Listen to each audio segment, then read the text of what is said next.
にこれまで出させるとは。調子付きやがってボケがあって笑わせるだろう。次内頃やんな。校長も校長先これでどうだ。ラッキー。まだわからないのか。お前の勝ちがついえたことに。体力勝負は俺の名前だ。ソニックブリッター。 Mr. Hawk, that's what to welcome.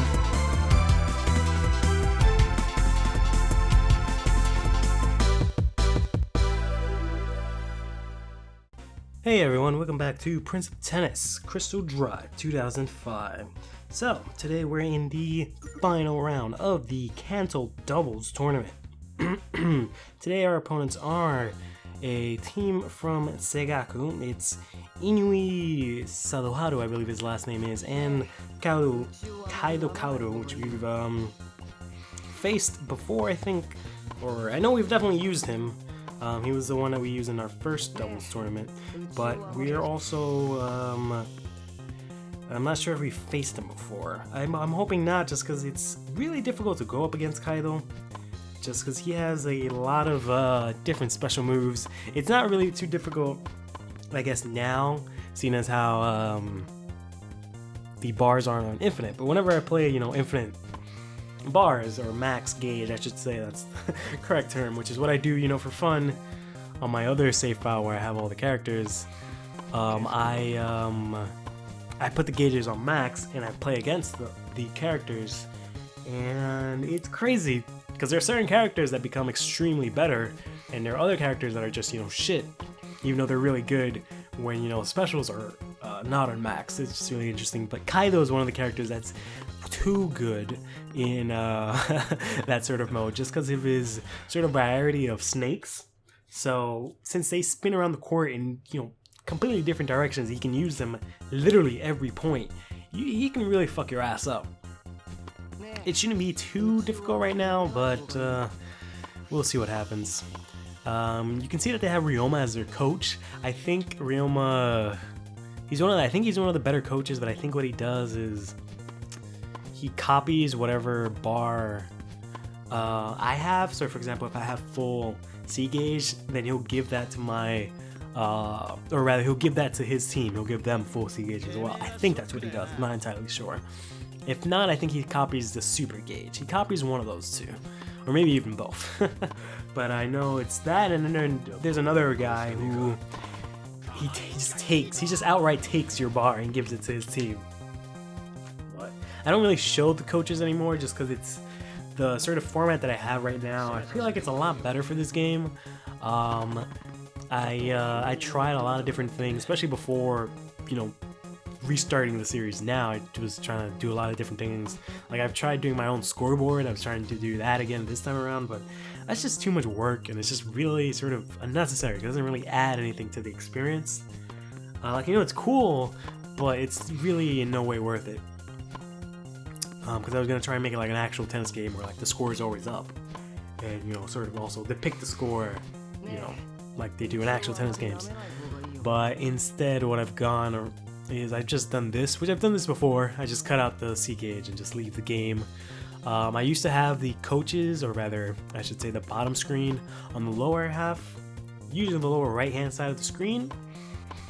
The issue with that is that it doesn't really serve much of a purpose either. Like, it's cool if you have the game to, you know, kind of look at it like, oh cool, that's my bench, but that's kind of really pointless. And then what I was gonna do instead was like, alright, what I'll do is, like, maybe in between games, like maybe some sort of certain spots like they do in actual tennis, I'll cut over to the coach, you know, show them, and I thought that would have been really cool and interesting. But the issue with that is that I would have to record the bottom screen also, and it's a lot easier for me to just record one screen. I'm okay with just recording one screen. Recording both screens is really annoying because I have to record the whole screen and then I have to cut it up so that I have a video of the top screen and a video for the bottom screen, and that's just really annoying.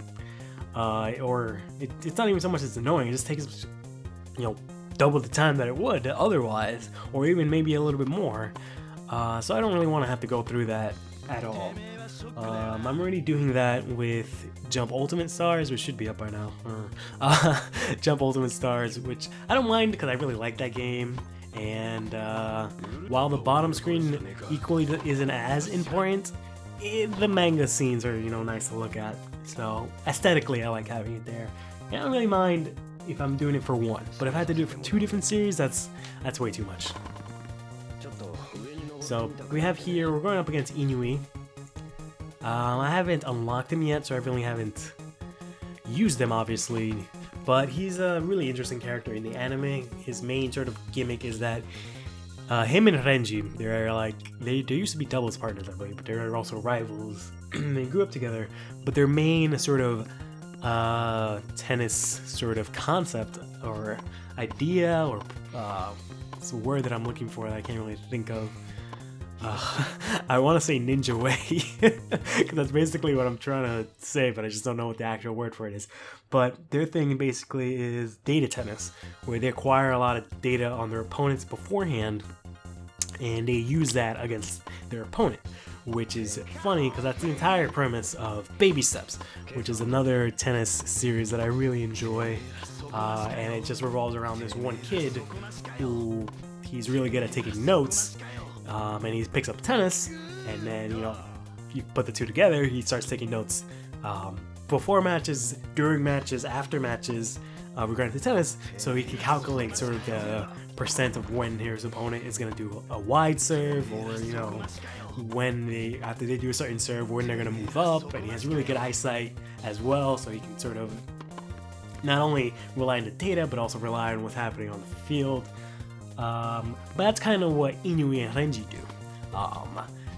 They can't really sort of what's the word? Not manipulate. They can't really convey that in these kinds of games. I don't know if there's any other tennis games where they did it properly. They try to do it with Renji, where he has a special where he kind of like makes the opponent go to the middle of the court or something like that.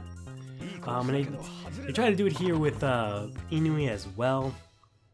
He has this sort of point, or sort of a special where he kind of runs to the net, or where if he's at the net, he'll automatically run to the ball. So that's basically him saying like, oh, you know, I knew you would do that, so whatever.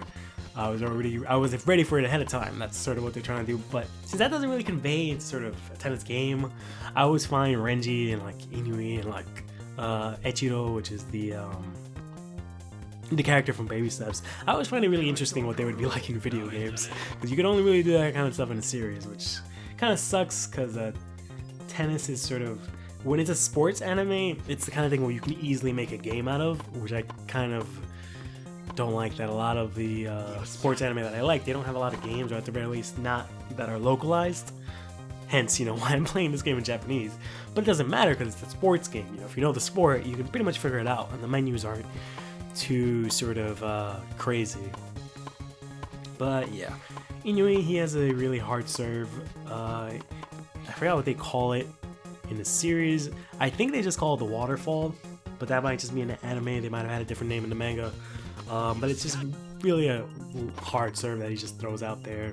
He caught Taka with it twice so far. I don't know if you've noticed also, Jackal's the odd man out here. Not only is he the only dark-skinned guy who's also bald, but he's also the only guy not from Segaku on the field right now. So that looks pretty interesting. Anyways, so yeah, he has the serve, he has the ability to go up to hit a ball at that net. He has another special, which is, I guess, lob defense from what I'm reading here. I have sort of a list of specials, if you haven't known. I've been referring to that. I think I'm gonna start putting that in the description from now on. I'm not entirely sure. If I don't, someone please quote me on, or catch me on that and remind me. Just because, like, I know it's not really necessary, but I might as well, since these guys did all this research for the game that's not even presumably in their native language. And I figured I should give them some sort of credit, even though the game is, 11 years old or something like that. Oh god, this game is fucking old. I can't believe I'm still playing this in 2016. Hopefully I can finish it by the end of the year, or by the end of 2017. Whoa, that was fast. That was crazy. Wow. You guys see that? That was amazing. He was on the other side of the court. He just fucking flash stepped to the fucking ball. That was cool. Inui is gonna take me a long time to unlock. He's gonna be, I think, the last guy that I'm gonna unlock from Segaku. I'm pretty sure the next guy I'm gonna get is, spoiler alert, Tezuka. That's gonna be the last tournament I do for this season.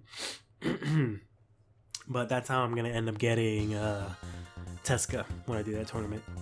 Yeah, man, I kind of spoiled sort of what it's gonna be like in the intro, which I hope you guys like. By the way, I know I've been doing that for a lot of series or a lot of games.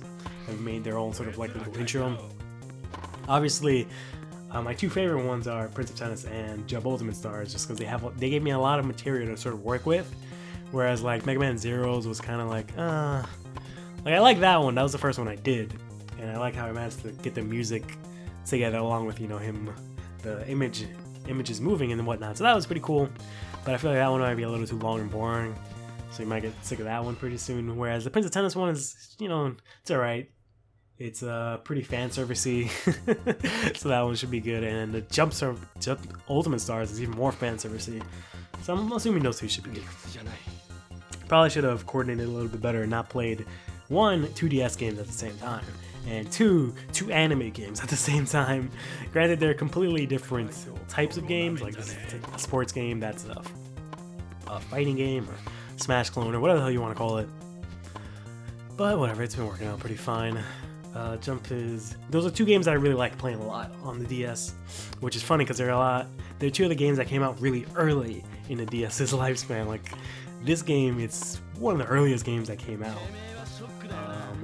and that's mainly just because they pretty much ported the Game Boy Advance versions, because they had sort of 2 versions on the Game Boy Advance that were okay. I can never get that to work properly. It always freezes when I play it.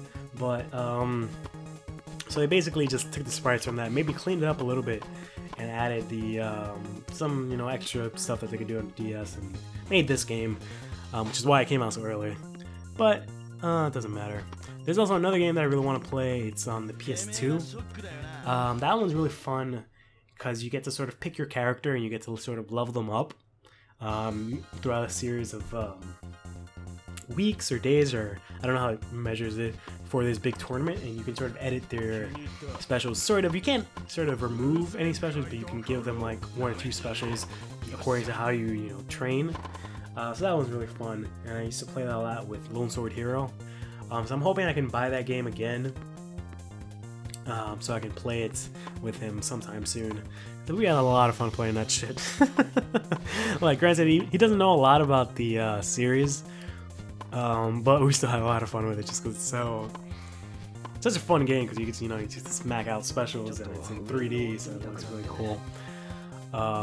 Anyways, I am hoping that once I finish this, or sometime in between seasons, that I can play that game.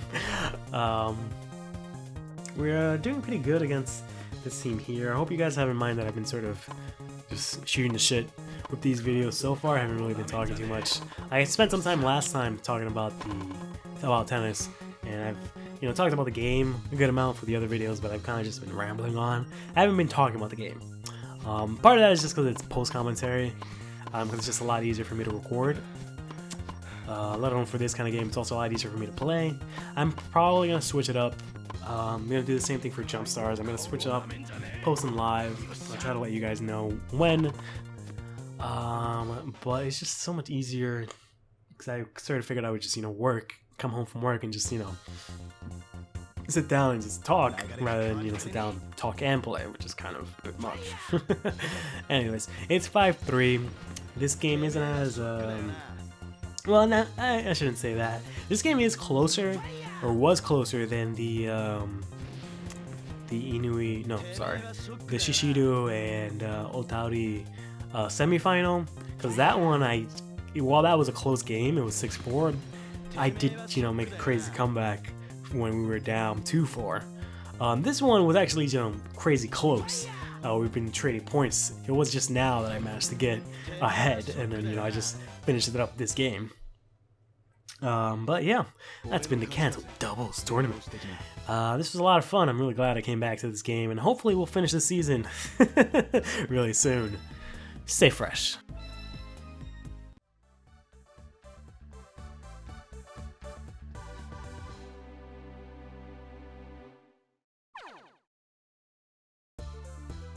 Fuck Fuck yeah. See you next time.